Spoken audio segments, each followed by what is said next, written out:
Herkese yeniden merhaba dostlar. Sibel Özgür YouTube kanalına hoş geldiniz. Umuyorum ki hepiniz çok iyisinizdir.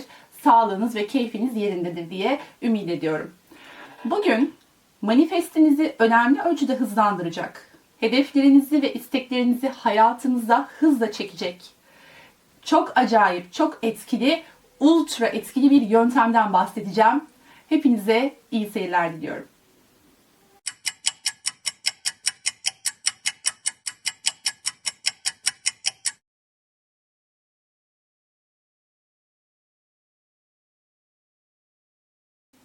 Geçenlerde yüklediğim bir video inanılmaz ilgi gördü. Hepinize çok teşekkür ediyorum. Beğeni ve yorumlarınız için ve gösterdiğiniz ilgi için. Manifestle ilgili, hayallerimizin, hedeflerimizin gerçekleşmesiyle ilgili bir video çekmiştik. Ve gerçekten çok ilgi gördü. Ve altına yazılan yorumlarda benden bu konuyla ilgili daha fazla video çekmemi ve örneklendirme, çeşitlendirme yapmamı istemişsiniz. Hay tabii ki ben de zevkle yaparım bunu diye düşündüm ve bugün sizler için çok güzel bir video hazırladım. Lütfen bu videoyu dikkatle dinleyin dostlar. Çünkü bu yöntem gerçekten çok etkili, denenmiş, test edilmiş, onaylanmış ve tecrübeyle sabit bir yöntemdir. Şimdi ben o videoda manifestin nasıl gerçekleşebileceğini, yani tezahür tekniklerinin bütün hepsinin altında yatan mantığı anlatmaya çalışmıştım aslında. Ne demiştik orada? Bilinçaltını ikna etmemiz gerekiyor bir şekilde. Yani yapılan bütün çalışmaların aslında amacı bilinçaltını bir şeyin olduğuna ve o anda olduğuna ikna etmekle ilgiliydi. İşte bu videoda da bu ikna nasıl gerçekleşebilir bir örnekle size anlatacağım. Materyallerim burada. Örnek vermek için size hazırladım bunları. Şimdi esas mesele bilinçaltını ikna etmek dedik değil mi? Yani bunu nasıl yapacağımız tamamen bize kalmış dedik. Şimdi bilinçaltını ikna etmek bu kadar önemliyse eğer onu biraz daha yakından tanımamız gerekiyor elbette ki. Şimdi bu yöntemde dostlar şöyle yapıyoruz. Öncelikle hedefimizin ne olduğunu kesin ve net bir şekilde belirliyoruz. Şimdi birçoğumuz belirli sınırlı kalıplarla büyütüldük. Yani isteklerimizin, düşüncelerimizin, hedeflerimizin belli bir sınırı olması gerektiğini, bunun dışına çıkmanın bir delilik olduğunu, yani birçoğumuz bunu bu şekilde öğretilerek büyüdüğümüz için hedeflerimiz de doğal olarak sınırlı oluyor. Şimdi bizim nihai bir hedefimiz vardır, mutlaka vardır dostlar. Şimdi onu düşünün, onu canlandırın gözünüzde. Bu yöntemde bu hedefin, yani zaten yöntemin adı bir adım ötesi yöntemi olduğu için bu yöntemde bu hedefin biraz daha ilerisine gideceğiz. Mesela hiç düşündünüz mü? Bir şey hedefliyorsunuz, hedeflediğiniz o şeyin gerçekleşmesi durumunda bir sonraki planınızın, bir sonraki hedefinizin onu takip eden ve ondan daha büyük olan diğer hedefinizin ne olduğunu hiç düşündünüz mü mesela? Eğer düşünmediyseniz işte şimdi tam olarak bunu düşünmenin zamanı geldi. Bizde bir laf vardır, şöyle derler, ya hele sen bir şunu hallet de ondan sonra öbürüne geçersin. Ya da çok değerli yine bir atasözü var, dereyi görmeden paçaları sıvama. Şimdi dostlar biz dereyi görmeden paçaları sıvamaya başlıyoruz ki dereyi görme şansımız daha da yükselsin. Şimdi hiç uzatmadan tekniğe geçiyorum. Size örnek vererek bunu anlatacağım. Çok açık ve detaylı bir şekilde anlatmaya çalışacağım ama eğer anlamadığınız bir nokta olursa da lütfen yorumlar bölümünde belirtiniz. Dostlar şimdi hedefimizin en az 2 adımda belirliyoruz. Şu şekilde. Şimdi diyelim ki benim hedefim bir araba satın almak. Bir araba sahibi olmak istiyorum. Bu benim birinci hedefim. İlk basamak. Yani burada basamaklandıracağız. Benim ilk basamağımda araba almak var. Yani ben bu hedefime konsantreyim. Bunu tezahür ettirmeye çalışıyorum. Bütün çalışmalarımı diyelim ki bunun üzerinde yapıyorum. Şimdi bunun bir sonraki adımı olan hedefim nedir? Yani bundan daha büyük bir hedef olmalı. Çünkü basamak basamak gideceğiz ya, o nedenle bundan daha büyük bir hedef olmalı. Şimdi ben bunu belirledikten sonra gerçekleşmesi durumunda, bu hedefin gerçekleşmesi durumunda diğer hedefim ne olabilir? Karar verdim, belirledim. Bir ev sahibi olmak istiyorum. Yani ikinci basamakta bir ev sahibi olmak var benim için. Hatta ben işimi garantiye alıyorum. Bir basamak daha ilerisini planlıyorum. Orada da diyorum ki ev sahibi de olursam bir sonraki hedefim bir dünya turuna çıkmak. Yani burada bir Eyfel Kulesi var. Bu simgesel olarak sizin daha kolay anlamanız için hani bu şeyleri, materyalleri getirdim zaten. Burada bir Eyfel Kulesi var. Şimdi mesela Paris'e gitmek istiyorum. Bir Avrupa turuna çıkmak istiyorum. Yani benim şimdi 3 tane hedefim oldu. 3 basamak halinde 3 hedefim var. İlk hedefim araba almak, araba sahibi olmak. İkinci hedefim güzel bir ev sahibi olmak. Ve üçüncü hedefim de Avrupa turuna çıkmak. Tamam mı? Şimdi ben bunları belirledim. Ancak ben neredeyim? Bu da benim dostlar. Tamam mı? Bu da benim. Ancak ben neredeyim şimdi? Ben buradayım şu an, değil mi? Şu an buradayım. Tamam. Önümde 3 tane hedefim var. Şimdi ben şu anda neye konsantre oluyorum? Çoğunlukla, yani hepimizin genellikle yaptığı şey ne burada? İlk basamak olan araç sahibi olma fikrine, yani o hedefe odaklanıp onu tezahür ettirmeye çalışıyorum, değil mi?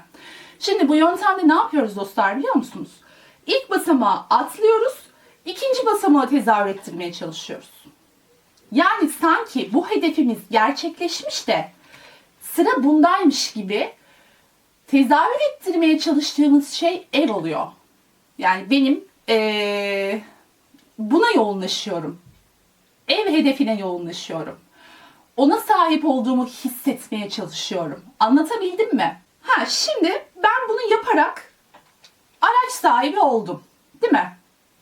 Yani bu dediğim gibi, yani bu yöntem zaten tezahürü hızlandırmak için olan bir yöntem olduğu için muhtemelen kısa bir süre içerisinde araç sahibi olabilirsiniz. Elbette ki ben bu manifestin dostlar bir video daha çekeceğim bununla ilgili. Bu bir sihir mi, büyü mü, nasıl gerçekleşiyor, bu iş nasıl oluyor, işte nasıl çekiyoruz.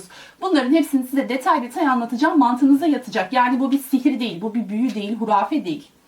Bu hedefim gerçekleşti. Tamam, şimdi ben bunu tezahür ettirmeye çalıştım. Benim ilk hedefim diyelim ki gerçekleşti. Şimdi bunu eledik. Tamam, bu cepte. Şimdi önümde 2 tane hedefim kaldı. Sırada ne var? Bir ev sahibi olmak, değil mi? Şimdi ben o zaman bunu da atlıyorum. Yani es geçiyorum ve Avrupa seyahatimin, Avrupa turumu ya da dünya turumu tezahür ettirmeye çalışıyorum. Buna odaklanıyorum. Bunu tamamen burada oluyor bütün dikkatim. Anlatabildim mi? Bakın, hep bir basamak ötesini tezahür ettirmeye çalışıyoruz. Şimdi böyle yapınca ne oluyor? Bakın, şimdi böyle yaptığınız zaman dostlar, bilinçaltınız şunu düşünüyor. Demek ki bu insan bunu tezahür ettirmeye başladığına göre demek ki bu hedefi gerçekleşti. Bakın, gerçekte gerçekleşmiş olmasına gerek yok. Eğer siz zaten bu işlere girdiyseniz, yani bu yöntemleri denemeye karar verdiyseniz dostlar, bu bir delilik değil, bu bir çılgınlık değil. Siz bunu çok iyi biliyorsunuz. Ve bu yöntem aklınıza yatarsa eğer ve bir kere deneyin dostlar ya. Gerçekten deneyin ve deneyimlerinizi yorumlarda bizimle paylaşın. Şimdi bu yöntem gerçekten çok etkili. Bilinçaltınız diyor ki, şimdi 3 tane hedefi vardı. Bu kişinin 3 tane hedefi vardı. Şimdi bunu tezahür ettirmeye çalıştığına göre demek ki bu oldu. Şimdi bu nasıl oluyor peki? Yani bunu tezahür ettirirken bu nasıl oluyor? 1. Bilinçaltınız bunun gerçekleştiğini düşünüp, buna inanıp size bunu gerçekleştirecek fırsatlar sunmaya başlıyor. Hayatınıza o fırsatları bir mıknatıs gibi çekmeye başlıyor. Az önce bahsettiğim videonun konusundan şu anda biraz bahsetmeye başladım. Yani nasıl oluyor da bu iş mantık nasıl oturuyor, yani bu işler nasıl yürüyor diye merak ediyorsanız o yüzden anlatıyorum dostlar. Çok kısa bilgi vereceğim ama çok detaylı şekilde daha sonra konuşacağız. Şimdi burada bilinçaltı buna inandı. Buna inandığı için sizi önce o enerjiye sokuyor. Dolayısıyla siz o enerjiye girdikten sonra bir mıknatıs gibi bu arabayı alacak imkanları, kişileri, fırsatları çekiyorsunuz hayatınıza. Yani arabayı çekmiyorsunuz aslında. Bu bilinçaltınızın size sunduğu fırsatlar silsilesi gibi düşünün. Örnek veriyorum. Maaşınıza zam yapılıyor. Ya da birisi size yardım ediyor.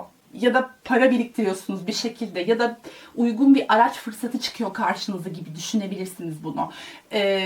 Burada kilit nokta bilinçaltınızın inanması.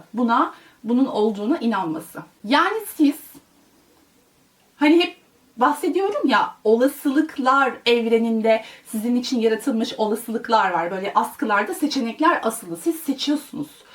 Siz işte size onu seçtiren şey o fırsatları, o seçenekleri bilinçaltınız sizin önünüze getirip seriyor aslında bir şekilde ya da sizi o ortamlara sokuyor. Buna inanmak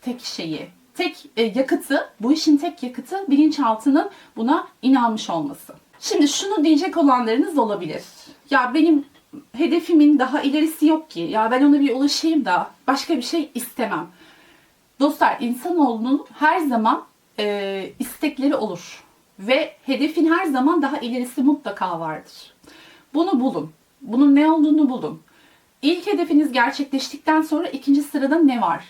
En az ikinci sıradaki hedefinizi belirlemiş olmanız gerekiyor. Ben burada 3 basamak belirledim size örnek olsun diye. Ancak sizin en az 2 basamağınızın belli olması gerekiyor. Birinci hedefinizi netleştirmek, ondan sonraki ikinci hedefinizi netleştirmek. Zaten ondan sonraki ikinci basamağa çalışacaksınız. Bakın tekrar hani altını çizerek söylüyorum iyice otursun diye. Şimdi burada olay bu. Hep bir basamak sonrasını tezahür ettiriyoruz. Gerçek hedefimizi hızlandırmak için. Şimdi diyeceksiniz ki şimdi ben bunu atlayıp bunu tezahür ettirmeye çalışıyorum. O halde bu olur da bu olmazsa ne olur diye düşüneceksiniz. Birçoğunuz yani buna eminim. Şimdi bu oldu, bunu aldım ama bunu alamadım, ne olur? Dostlar, eğer bu hedefinizden daha büyük bir hedefse, işte o yüzden diyorum zaten ikinci basamaktaki hedefinizin ilkinden daha büyük bir hedef olması özür dilerim. Daha büyük bir hedef olması gerektiğini. Çünkü zaten size bir seçenek sunulsa bunun mu olmasını istersiniz, bunun mu olmasını istersiniz? Yani bu daha büyükse eğer tabii ki bunun olmasını istersiniz. Bu bunun gibi bir şey yani, anlatabiliyor muyum? Bu yöntem gerçekten çok işinize yarayacak. Çünkü benim hayatımda işe yaradı. Gerçekten işe yaradı. Tabii ki ne olduğunu burada söyleyemem ama buna güvenebilirsiniz dostlar.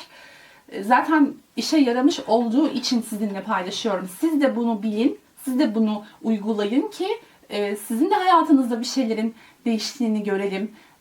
Bizimle paylaşın. Biz de mutlu oluyoruz böyle şeylerden. Yani dostlar, bu yöntem kesinlikle işe yarar. %99.99 işe yarar. Bu ne zaman olur? Her zaman ne söylüyoruz? Zaman diye bir şey yok. Biz bunu yaptığımız zaman sabırlı olmalıyız. Sabırlı ve sakin olmalıyız ve bunun gerçekleşeceğine emin bir sakinlikte olmalıyız ki olsun. Hadi ne zaman olacak diye telaşlanırsak bunu bilinçaltına inandırdığınız bir noktada tekrar şüpheye düşürürsünüz. Bir çelişki yaratırsınız, gerek yok. Oldu. Şimdi sizin bu hedefiniz oldu. Şimdi tekrar toparlayalım şöyle bir dostlar. Sizin bu hedefiniz oldu. Siz buna geçtiniz gibi düşünecek bilinçaltınız. Evet, bu gerçekleşti demek ki. Tamam, şimdi bu gerçekleştiğine göre sizin hayatınızda bunun gerçekleştiğine, o çekim alanına, o yaratımı yarattığınıza inandığı için size bu fırsatı getirecek. Siz bunu yaparak enerji boyutundaki o hani her şey enerji diyoruz ya, atom altı parçacıklar, kuantum fiziği, o enerji boyutundaki şeyleri tezahür yöntemiyle madde formuna dönüştürüyorsunuz. Bütün olayımız bu sevgili dostlar. Evet, bugün size böyle güzel bir yöntemden bahsetmek istedim. Umuyorum ki birçoğunuzun işine yarar ve burada bu ne demek istediğimi, olayın mantığını umarım anlamışsınızdır. Eğer dediğim gibi anlamadıysanız ya da bununla ilgili bir sorunuz olursa ve bu şekilde örneklendirme, çeşitlendirme isterseniz, daha farklı videolar isterseniz de lütfen belirtin dostlar. Çünkü ben her zaman sizin talepleriniz doğrultusunda ilerlemeyi tercih ediyorum. Bu arada çok daha değişik konularla, çok daha değişik videolarla sık sık karşınızda olacağım. Abonelik, beğeni ve yorumlarınız için çok çok teşekkür ediyorum. Lütfen desteklemeyi unutmayınız. Videoların devamı için desteğinize ihtiyacım var. Motivasyona ihtiyacım var daha doğrusu dostlar ve bu motivasyonu da sizlerden alıyorum. Hepinizi çok seviyorum. Kendinize çok iyi bakın. Size bütün dilek ve isteklerinizin, iyi niyetli dilek ve isteklerinizin gerçekleştiği muhteşem günler diliyorum. Hepinizi çok seviyorum. Aşkla kalın.